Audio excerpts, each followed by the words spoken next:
everybody. I'm back with another Magic the Gathering ASMR video. Today we have something special.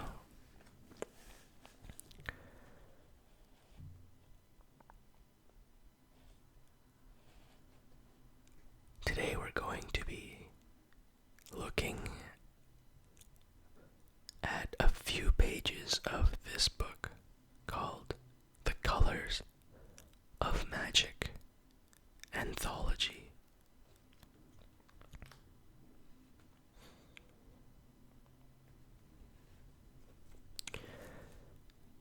I was recommended to read this book by many Magic the Gathering players.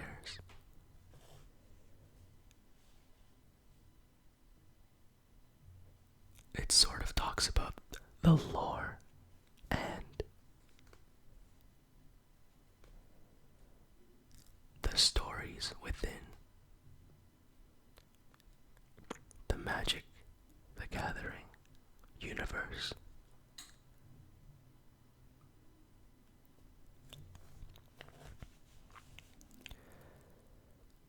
The brothers' struggle for power has ended. Argoth is decimated. Tidal waves have turned canyons into rivers. Earthquakes leveled the cities. Dominaria is in ruins. Now, the struggle for this war-torn world is to survive.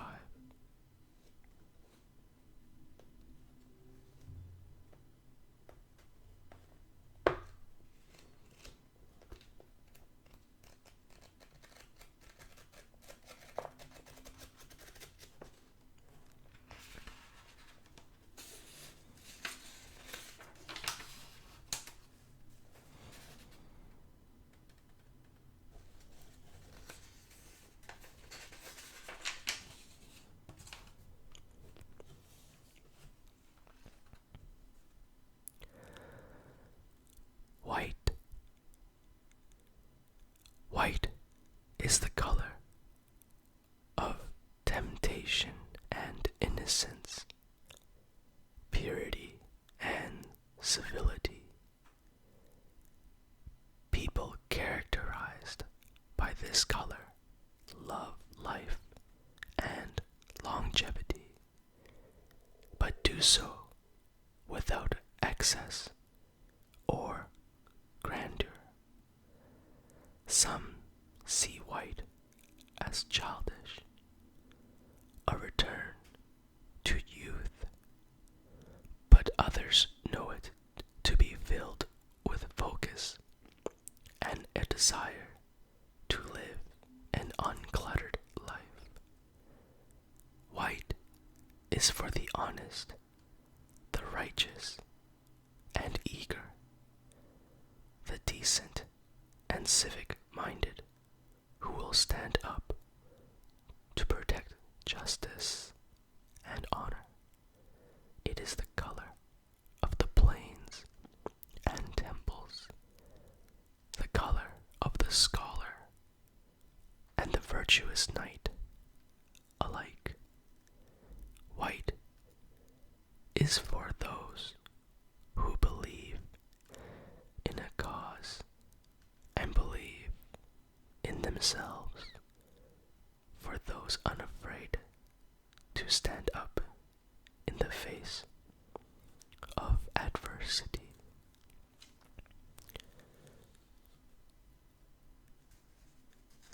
Each color of magic is represented in this book, I believe, with a story as well. So we're going to start with this story, and we'll see how far we get. Angel of Vengeance, Richard Lee Byers.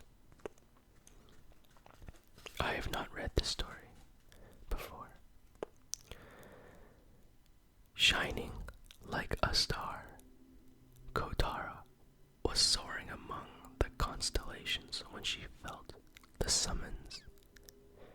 The call came as suddenly and forcefully as a hook lodged in the mouth of a fish, yet it didn't hurt because she didn't resist. Long ago, in the morning of the world, a benevolent order of wizards had aided she and her sisters in the first great war against the legions of the pit. In gratitude, the angels had sworn to serve the mages and their heirs whenever they called, and a daughter of the divine will didn't chafe at her obligations. She furled her wings and hurtled toward the planet far below. The summons led her over an island-dotted expanse of ocean and on to the kingdom of Sapphire.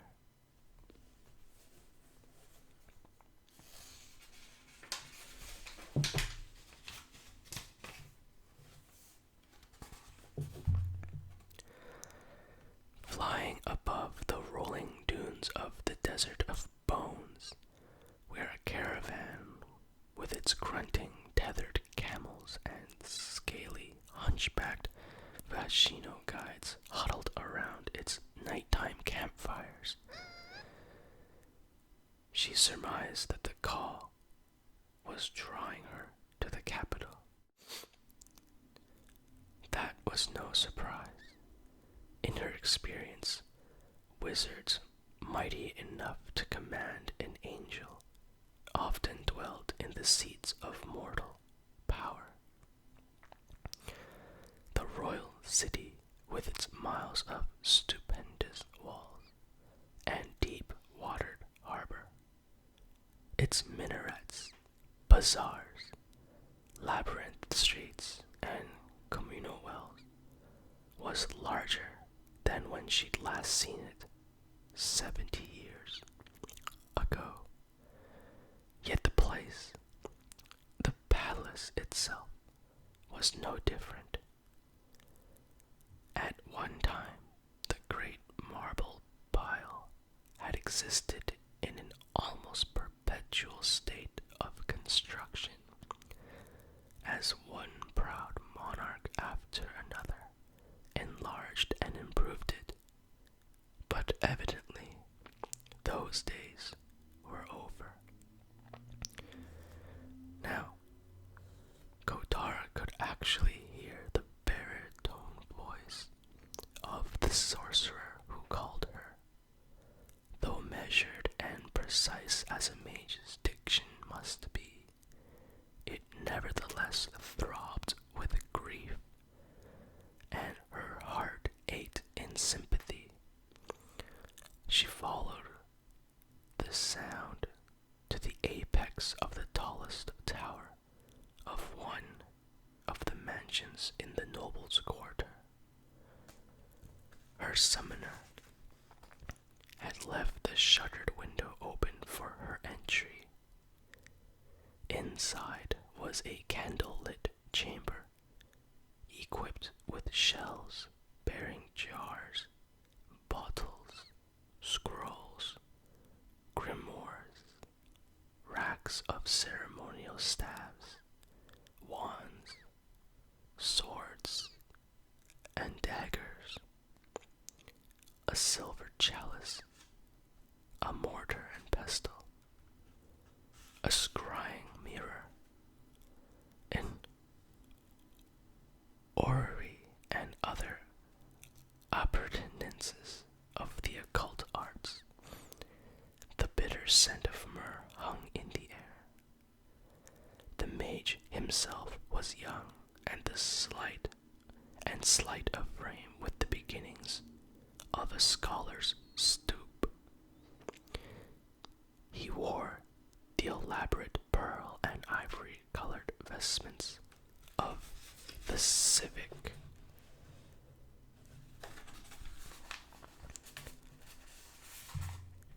Guild, the fraternity of wizards who served Zalfir as jurists and lawmakers. A marble diamond amulet, a source of great power for sorcerers of his guild, hung around his neck. Gray ash streaked his haggard features. Evidently, he'd attended a funeral that morning and had neglected to wash afterwards.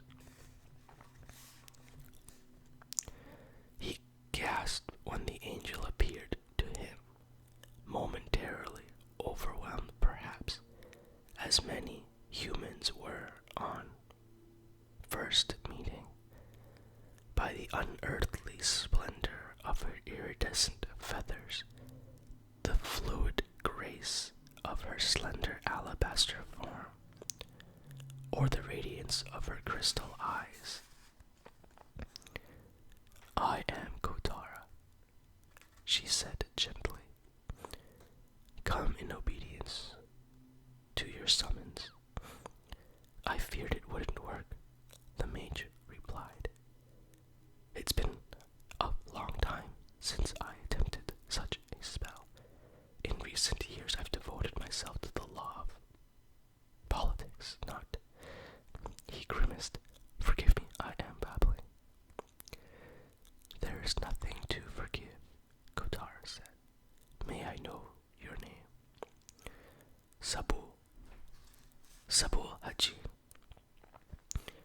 "How may I serve you, Sabu Haji?" "By bringing justice," the guild mage said,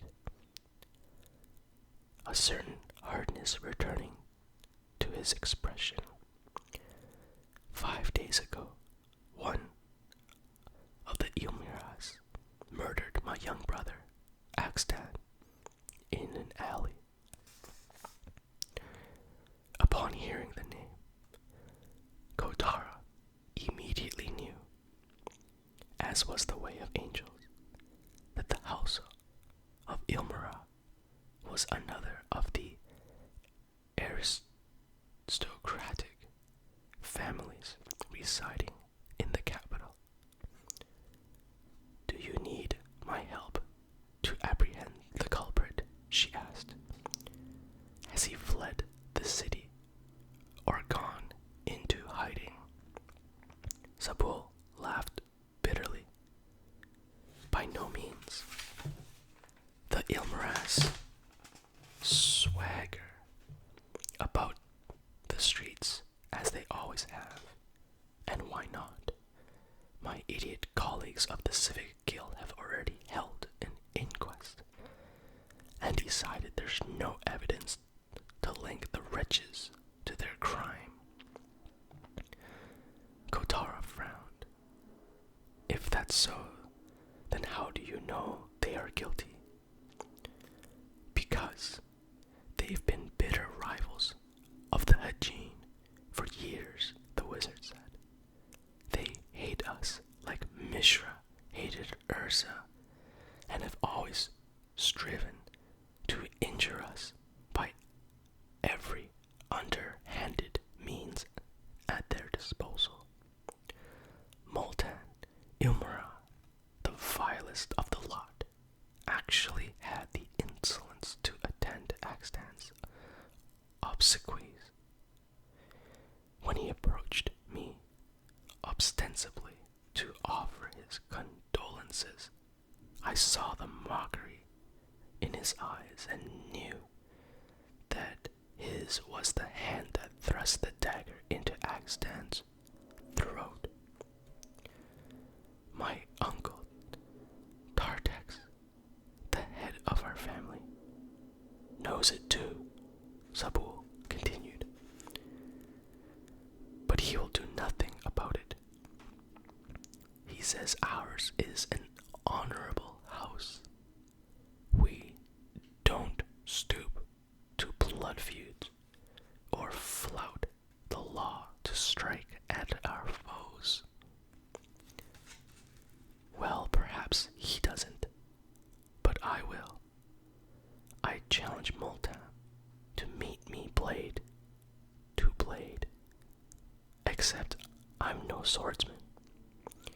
Even if my uncle and the city guard permitted the duel, I couldn't avenge Axton.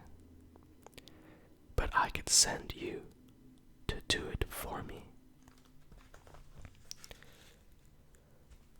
Sympathetic to his anguish and obliged to obey in any case, Kotara nonetheless hesitated.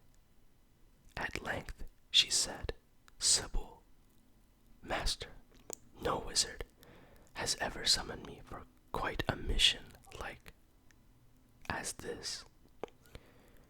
His eyes, red and puffy from lack of sleep, narrowed. What does that matter? She hesitated once more. I suppose it doesn't. Then stand over here. He gestured toward a spot in the center of the floor. I intend to equip you for your task, to make absolutely certain you succeed. An hour later, Kotara soared above the city once more. A helm, breastplate, fan braces, greaves, light as mist, strong as steel, and lustrous as pearl, mother of pearl, sheathed her from willowy form, while an augmented strength sang within her limbs.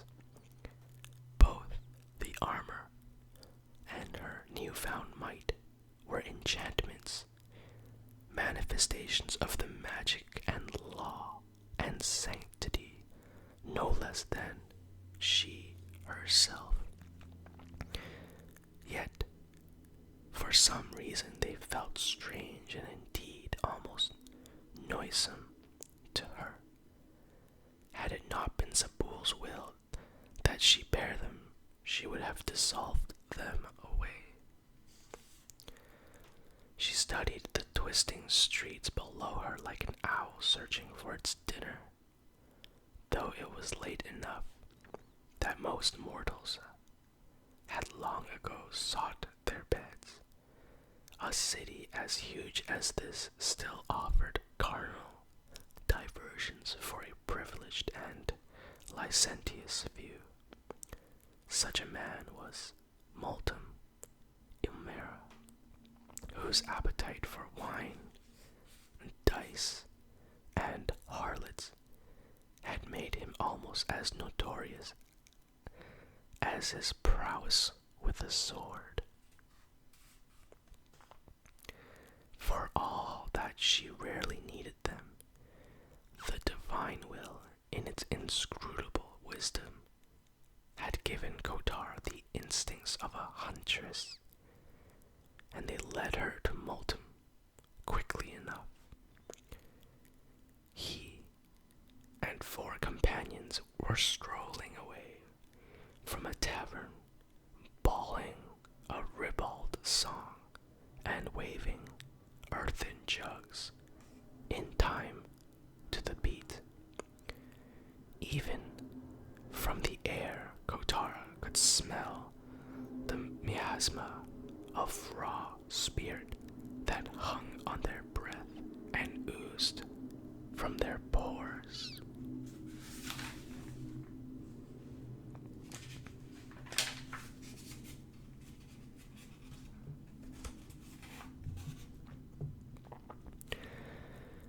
Should anyone learn that an angel had slain Multam the Hajin, 3 of whom belonged to the civic guild, might well come under suspicion.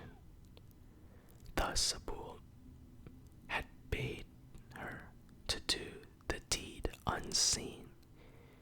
She could kill her victim from above by surprise, then instantly vanish into the darkness. But it wasn't in her nature to strike such a cowardly blow. She swooped, caught Multum under the arms, and with a resounding crack of her wings, carried him aloft. He yelped, and his friends spun around, but they didn't think to look up, not quickly enough anyway. In a second, the angel left them far behind.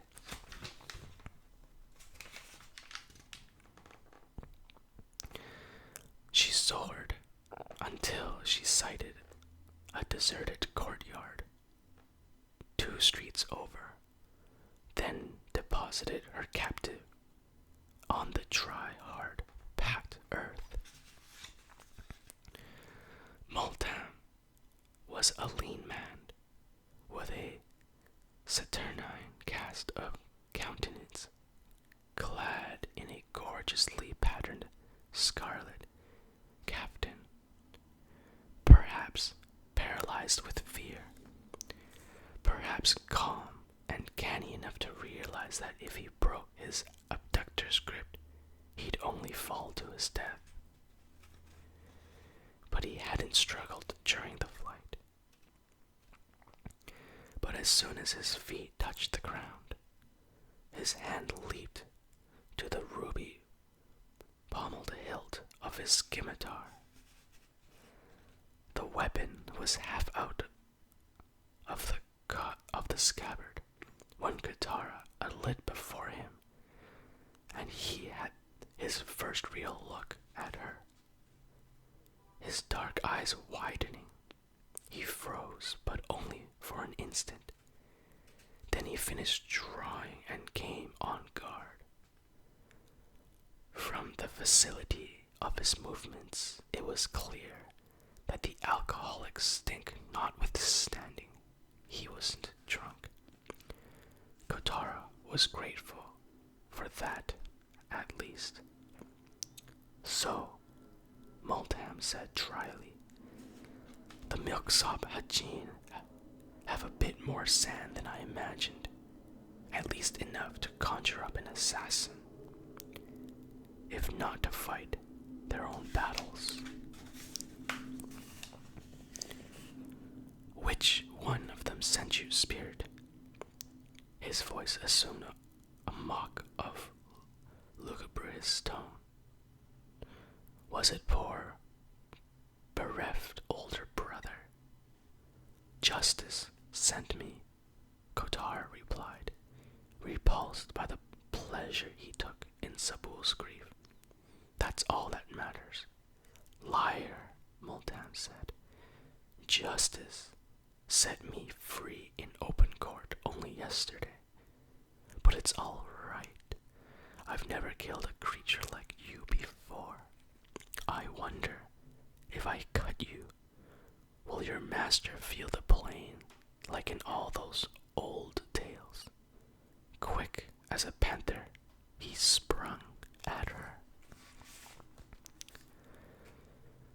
Kotar only barely managed to block the cut. The edge of his scimitar rang on her vambrace, and then he surged past her. They pivoted to face one another, and he lashed out a second slash, which she avoided by stepping back. Now she sensed the magic flaring down his nerves. The enchantments that granted him inhuman speed. She was thankful for that too. It meant he had some chance, however slim. She allowed him to advance into range and attempt another head cut. This time, she avoided the blow with a sidestep, then smote him with her wing. The impact flung him backward, onto the ground. He tried to scramble up, but but she launched herself at him, half leaping, half flying, and kicked him in the chest. Ribs snapped, and he sprawled up on his back again. Surely he was all but helpless now. She paused, steeling herself to deliver the coup de grace, and his hand darted inside his silken shirt. She felt magic, the foul power of necromancy, this time surge as he activated some hidden charm. Dizziness and weakness assailed her, and she crumbled to her knees. The world went dark as her vision failed her. Croaking words of warding, drawing on her innate power, she struggled to break the curse. Finally, the strength stopped leaking from her twitching, tremulous limbs, and the darkness in her eyes thinned sufficiently to permit a murky view of nearby shapes. A shadow loomed over her, raising its curved sword for a killing stroke. Kotara jerked up her hand and caught Multam's wrist, arresting the scimitar in its descent. Squeezing, she crushed bone, then wrenched the mortal to the ground, where a strike to the throat put an end to him. She felt the scream of terror and denial locked inside his flesh, and then the yawning vacancy when his life force withered away.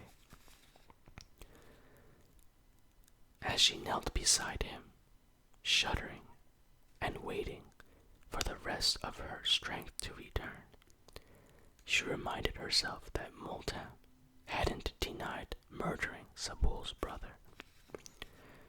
He'd struck the first blow in his battle with her. He'd ultimately assailed her with that sorcery, that drawing its power from darkness and the grave was forbidden to all but members of the Shadow Guild. This fact suggested he might well have been a secret worshipper of the fiends from the abyss. Yet, none of these reflections helped her very much. She was still profoundly sick at heart. In the end, only one thought offered consolation. At least her task was over.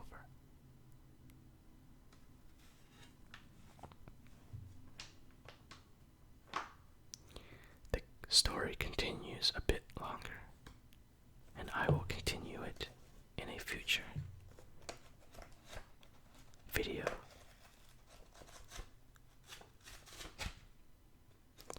But thank you for joining me on a reading of Magic the Gathering, The Colors of Magic. Please remember to like this